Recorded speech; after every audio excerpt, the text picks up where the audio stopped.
هر جدما دست پیکرنا بانگا هلبجارتنین خوجهین ترکیا سروک ترکیا رجب طیب اردوگان درفت جدست نادت بو هرش کردنه بسر پارتیا گلین دموکراتیک هدپه او پشگریا دوزا کردان لترکیا دکد. دوی شر سیاسی تندا بو بدست خستنا جواتن باجروانیان هفرکی نبتنه لسر باجرین پرانیا کردان هیا بلکو لسران سری ترکیا. هف سروکا هدپه پروین بولدان دو گوتاره که دا بو پشگرین خو گوت ام پارتیا کا سرکن او ام دیچاره نویسا استانبول ده هلبجارتنان دا دیار بکین. لبرانبر اکپه پارتیا دا سالادار دخوازه بریا برهفکرنا خزمتان و درفتین کاری سرکفتنی یان دنگین هدپه کم بکد و چاوه وان لسر باجر آمده. لدور باغلر یا آمده بر بجار اکپی اشاره داری حسین بی اغلو خو آماده دکد با روژ کادی یا کمپینا هل بجارتنان. باغلر حلقه خلک لباغلر خدمت آن دخوازن او آشتی و درفتن کاری دوین او باور دکن کو کار و خدمت و آشتی بتنه کار بدستن آکپی دکارن پیدا بکن خلک لباغلر کار تاسور با هدف حل گرد.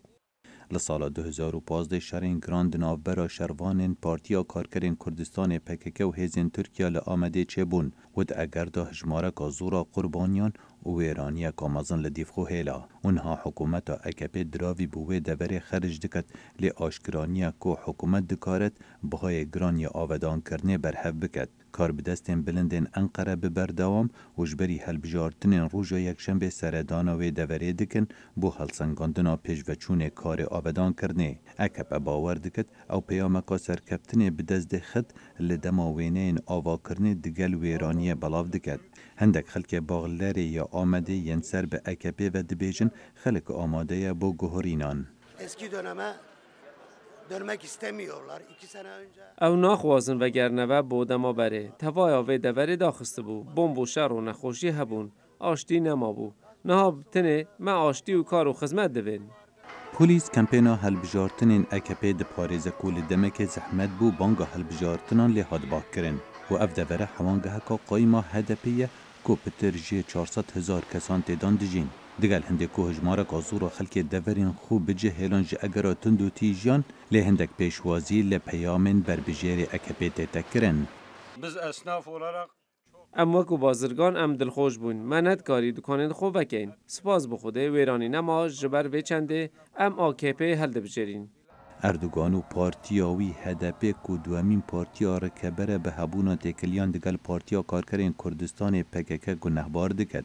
پشتی راگهاندنا روشا آوارته جه اگرا کودتای لشکری سال 2016 حکومت اکپ 95 بر پرسین خوجهی جه 102 بر پرسین دورین کردان جه پوست وان لادا تاوی رخنگرتنا براوانکارن مافن مروان و مافن دستوری و دگلوان هلبجارتنان همان گفته نکرن. بریاره 57 میلیون دنگ در بجداری ده هلبجارتنین باجروانیان بکد و دنگ خوب و 12 آلیان سیاسیان هف پیمانان بدن که تبایا خلکوی ولاتی چاوره یا گهاری نانده کرد.